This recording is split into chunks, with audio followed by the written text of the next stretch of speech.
자, 유전체학 개론에 오신 여러분을 환영합니다. 이 시간에는 지노믹스 타임라인에 대해서 공부해 보도록 하겠습니다.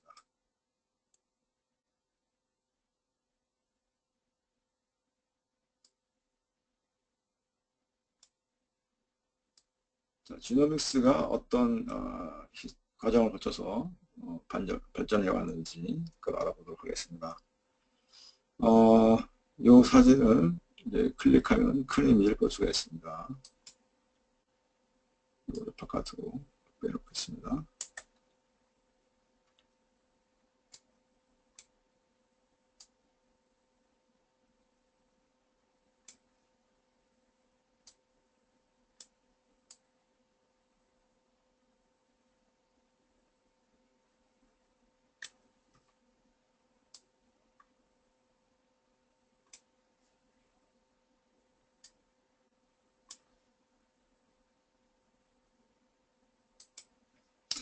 자, 제네틱스, 유전학이죠. 유전학은 부모에서 자식으로 흉질이 유전되는 것을 공부하는 그런 학문이라고 볼 수가 있습니다. 여러분이 잘 아시는 것처럼 멘델이 유전 법칙을 발견함으로 인해서 이제 유전학이라는 것이 생겼다고 볼 수가 있는데 1865년에 이제 멘델이 유전 법칙을 발견했다고 합니다. 그리고 그 멘델의 유전 법칙을 이제 또 클릭을 해서 보면은 다시 한번 1900년도에 재발견이 되고 여러 가지 일들이 일어나지만 1944년 이때쯤 되면은 에버리 맥러 and 맥카티 demonstrate DNA is the hereditary material. 그러니까 유전 물질은 이제 DNA다라는 것을 이제 1944년도에 알았다는 거죠. 그리고 이제 이 그림이 뭐냐면 1953년도에 왓슨이고요. 사람은 제임스 왓슨, 프란시스 크릭. 이 두 사람이 이제 그 DNA가 여기 이제 DNA 더블 헬릭스가 있는데 이중 나선 구조로 되어 있다라는 것을 이제 그 네이처 논문에 발표합니다. 그때는 이미 이제 DNA는 ATGC 네 가지 염기로 구성되어 있다. 이런 것을 이제 알고 있었습니다. 근데 이제 재미있는 건 뭐냐면 그 ATGC 4개로 이루어져 있는데 이 종을 이제 비교해 봤더니 ATGC 양이 좀 종마다 차이가 있었어요. 그런데 항상 A의 양은 T의 양하고 비슷하고 G의 양은 C의 양하고 비슷하다는 걸 알았어요. 실험적으로 해보니까 A하고 T의 양은 항상 거의 비슷하고 또 G하고 C의 양이 있습니다. AT가 많고 GC가 적은 그런 종도 있고 AT가 적고 GC가 많은 이런 종도 있고 차이는 있지만 A하고 T는 비슷하고 G하고 C는 비슷하죠. 그 다음에 여기다가 이제 그런 사실을 이제 이미 제임스 왓슨하고 프란시스 크릭을 알고 있었고 그 DNA를 이제 엑스선 우리 병원에서 쓰는 엑스선 있죠. 그런 엑스선으로 조사했더니 이제 쫙 쪼였더니 회절무늬가 얻어졌는데 그 회절무늬를 자세히 공부해 보니까 이 DNA가 나선 구조로 되어 있다. 그렇게 이제 그런 것을 시사했다는 거죠. 이건 이제 다른 사람들이 실험한 건데 그런 사실을 이제 왓슨하고 크릭이 알겠다. 다른 사람들이 실험한 걸 알게 됐어요. 그래서 이제 그거하고 AT의 양은 A하고 T의 양과 비슷하고 GAC 양이 비슷하다. 이걸 가지고 이 사람이 이제 왓슨하고 크릭이 고민을 하다가 생각해낸 것이 그러면 DNA가 이중나선으로 되어가지고 한쪽 쪽에 A는 이 반대편에 T하고 결합을 하고 한쪽에 G는 다른 반대편에 C랑 결합하면 이게 두 개가 서로 양이 비슷하면서 이중나선이 되겠구나. 이런 것을 이제 이 사람들이 생각해내게 된 거죠. 그래서 이런 이 DNA 이중나선 구조에 대해 발견에 대해서 좀 더 자세한 걸 알고 싶으신 분들은 여기 써있는 프레이라는 사람이 쓴 논문이 있어요. Discovery of DNA Structure and Function. 왓슨 앤 크릭, 네이처 에디션, 에듀케이션이라는 곳에 퍼블리시드 2008년대 퍼블리시드 이 논문 한번 찾아서 읽어보기 바랍니다. 아주 잘 정리하고 있습니다. DNA 이중 나선 구조가 밝혀진 이후에는 소위 분자 유전학이라는 학문이 대두가 되었습니다. 그래서 DNA 서열을 쭉 따라가면서 유전자들이 쫙 이렇게 나열되어 있고 이들을 변형시키면 돌연변이를 유도하게 되는 것이죠. 그렇게 되면 생물 개체의 형질이 변한다는 것을 알게 됐습니다. 그래서 이런 것을 이제 소위 포워드 제네틱스라고 부르는데 여러분이 한번 클릭해서 보시기 바랍니다. 포워드 제네틱스라는 것은 있는 지금 DNA의 돌연변이를 유도해서 어떤 현상이 나타나는지를 보는 거예요. 그러니까 이런 방법을 통해서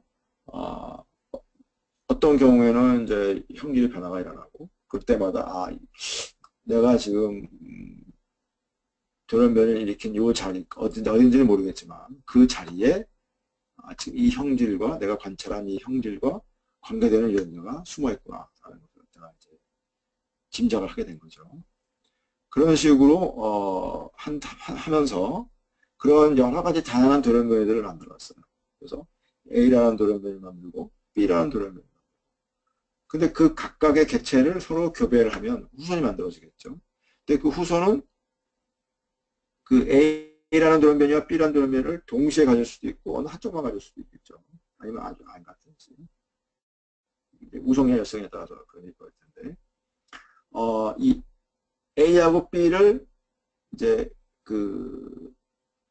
가지고 있는 동시에 가지고 있는 그런 이제 우성이라고 했을 때 A하고 B를 동시에 가지고 있는 그런 개체가 나타나는 확률을 계산하면 그것이 빈번하게 나타나면 그 A하고 B는 그 거리가 가깝고 이 둘이 같이 잘 나타나지 않으면 이 둘은 상대적으로 멀다. 이런 이제 그런 생각을 하게 됐습니다. 그래서 A하고 B 사이의 유전적 거리를 이제 생각하게 된 거죠. 그 후손들이 이제 얼마나 그 두 개를 이제 공유하느냐 그거에 따라서 이제 DNA는 이제 엄마한테서 온 거 아버지한테서 온 거 서로 교차를 일어나기 때문에 가까우면 교차가 잘 안 일어나고 멀면 교차가 잘 일어날 거기 때문에 그런 현상을 이용해서 이제 그 유전적 거리를 계산하게 됐습니다. 그래서 여러 유전자들의 그 상대적인 위치, 거리를 이제 그 순서를 알아내게 된 거죠. 그래서 그걸 제네틱 링키지 맵이라고 합니다.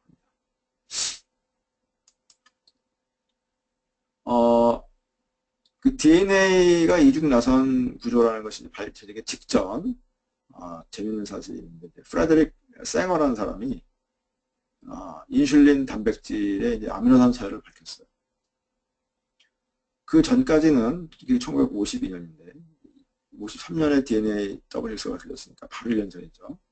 그 전에 이제 인슐린 단백질의 아미노산 서열을 밝혔는데 그 전까지는 이제 단백질은 이제 그 어떤 비정형적인 딱 고정돼 정해져 있는 물질이 아니라고 생각했었는데 프레드릭 생어가 인슐린이라는 단백질의 아미노산을 밝힘으로 해서 단백질은 아미노산들이 그 순서대로 다양한 20가지 아미노산이 쫙 서열로 일렬로 늘어서 있는 시퀀스로 이루어져 있다는 것을 이제 밝힌 거죠.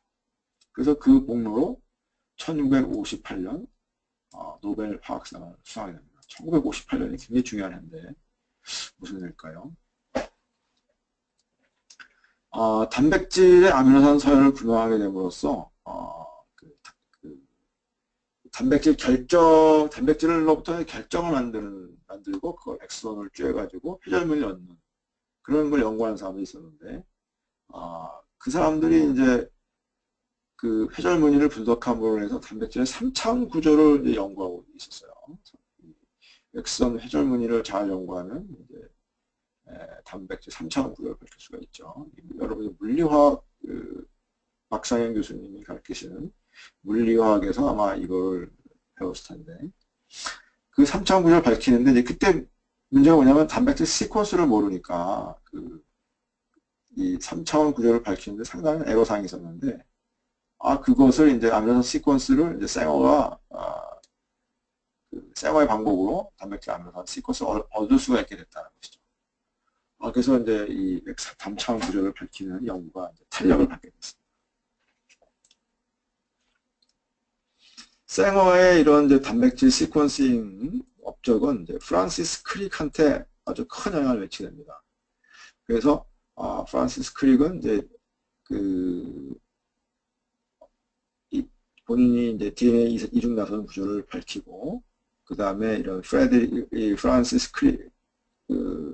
생어의 단백질 시퀀스 업적, 그것을 이제 종합해서 어떤 가설을 만드냐면, DNA에 코딩되어 있는 유전자의 염기서열은 그 염기서열에서부터 단백질의 아미노산 서열이 결정이 될 수 있다. 그리고 그 아미노산 서열이 단백질의 3차원 구조를 결정하게 된다. 그래서 이걸 소위 이제 시퀀스 하이포테시스라고 해서 1958년에 이제 프란시스 크릭이 제안하게 됩니다.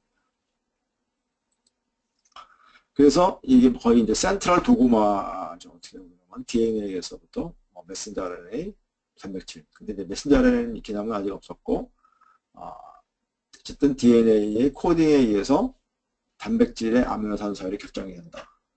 그리고 그 아미노산의 3차원 구조를 가지고 그 단백질이 기능을 하게 된다. 이런 아주 대단한 가설을 세웠던 것이죠.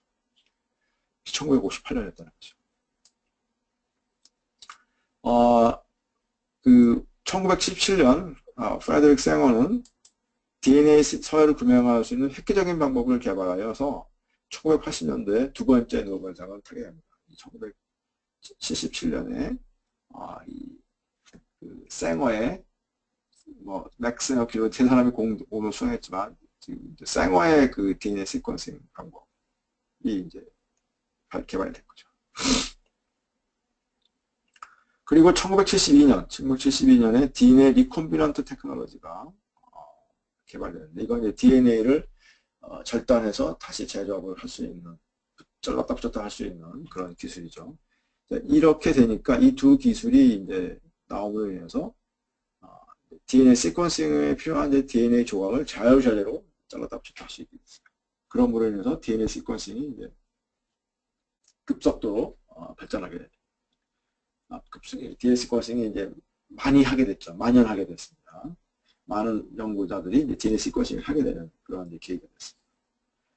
그리고 여기 이제 1982년도에 젠뱅크가 만들어졌어요. 그러니까 77년에 나오고 불과 5년 만에 많은 사람들이 시퀀싱을 하니까 그 DNA 시퀀스 데이터를 모아놓는 그런 이제 젠뱅크가 만들어졌던 거죠. 그래서 그리고 그때부터 사람들은 벌써 인간 게놈 전체를 시퀀싱 하자. 생거 시퀀싱 기술이 나온 지 얼마 되지도 않아가지고 인간 게놈을 시퀀싱 하자. 그런 이제 야망을 품게 됐습니다. 물론 이거에 대해서 굉장히 반대하는 사람도 많았습니다. 인간 게놈은 워낙 복잡하고 리피드 시퀀스도 많고 하기 때문에 그 시퀀싱이 거의 불가능하다라고 이제 아주 패시미스틱한 그런 사람들도 굉장히 많았어요. 그런데 아무튼 1988년 이런 이제 프로젝트가 공론화되고 드디어 1990년 인간 게놈 프로젝트가 미국에서 론치가 되게 됐습니다. 론치 시작됐다는 거죠. 이때 이제 그 미국에서 인간 게놈 프로젝트를 이제 이끌어간 사람이 누구냐? 바로 제임스 왓슨이었던 거죠. DNA 더블 헬릭스를 발견했던 두 사람 중에 한 사람이 제임스 왓슨이 이제 미국에서 인간 게놈 프로젝트를 시작했던 거죠. 그리고 3년 후 영국에서 생어 센터라는 것이 만들어져가지고 93년도에 웰컴 트러스트에서 지원해가지고 93년도에 이제 생어 센터가 만들어집니다. 이 생어 센터가 이제 영국에서 인간 게놈 프로젝트에 이제 참여하는 기관이 되는데, 이 생어 센터는 바로 그 DNA 시퀀싱, 그 생어 시퀀싱을 개발했던 그 생어의 이름을 따서 만든 연구소인 것이죠. 그리고 그 뒤에 이제 다른 나라들이 참여하게 됩니다.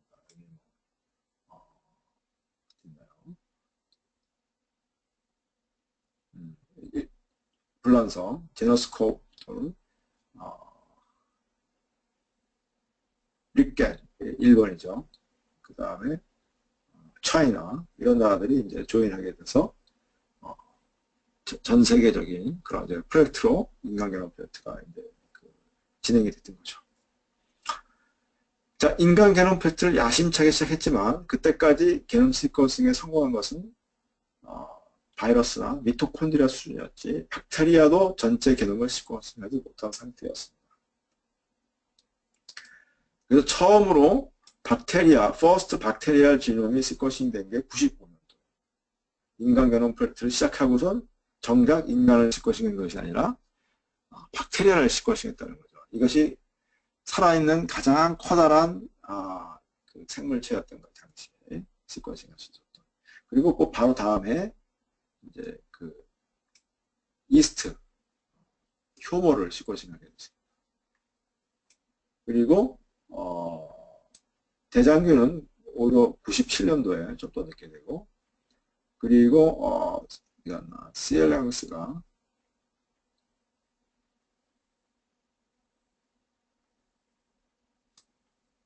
초파리가 여기 초파리 있죠. 초파리가 2000년. 그 다음에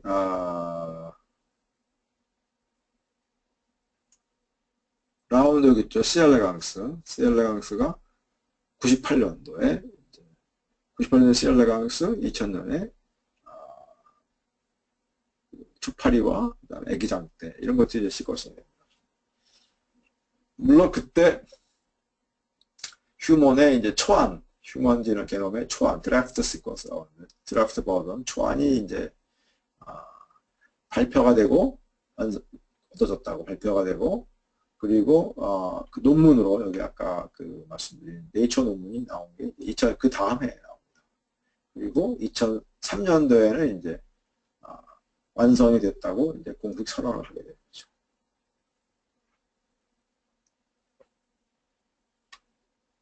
그래서 재밌는 사실이 뭐냐면 95년도에 이제 제일 작은 박테리아, 그 다음에 96년도에 효모, 98년에 예쁜 꼬마선충, 2000년에 초파리 이렇게 점점 게놈 크기가 큰 생물체를 이제 시퀀싱 하게 됐다는 거죠. 그리고 2000년에 들어서 이렇게 인간까지 됐는데 2003년에 이제 완성이 되는 그 해가 어떤 해냐면 DNA 이중 나선 구조가 밝혀진 1953년서부터 왓슨하고 크릭이 밝힌 지 50주년이 되는 그때였다는 거죠. 그래서 원래 이게 인간 게놈 프로젝트를 구상할 때부터 50주년 때까지는 인간 게놈 서열 해독을 완성하자라고 이제 그 계획을 했던 것이죠. 그렇지만 현재도 계속 업데이트는 하고 있습니다. 완성은 됐지만 계속 이제 임프루브해서 업데이트를 하고 있습니다. 그래서 완전히 끝난 건 아니다. 자, 여기서 이제 과제가 있습니다. 인간 게놈이 밝혀지기 전에 여기 이제 헤모필러스 인플루엔자, 효모, 에포코마소충, 초파리 이렇게 밝혔다는데 이들의 게놈 크기를 알아보는 거. 그 다음에 가장 최근에 공개된 인간 게놈의 게놈 서열의 버전은 어떤 몇 번인지 버전 넘버를 알아보는 것이 여러분의 숙제가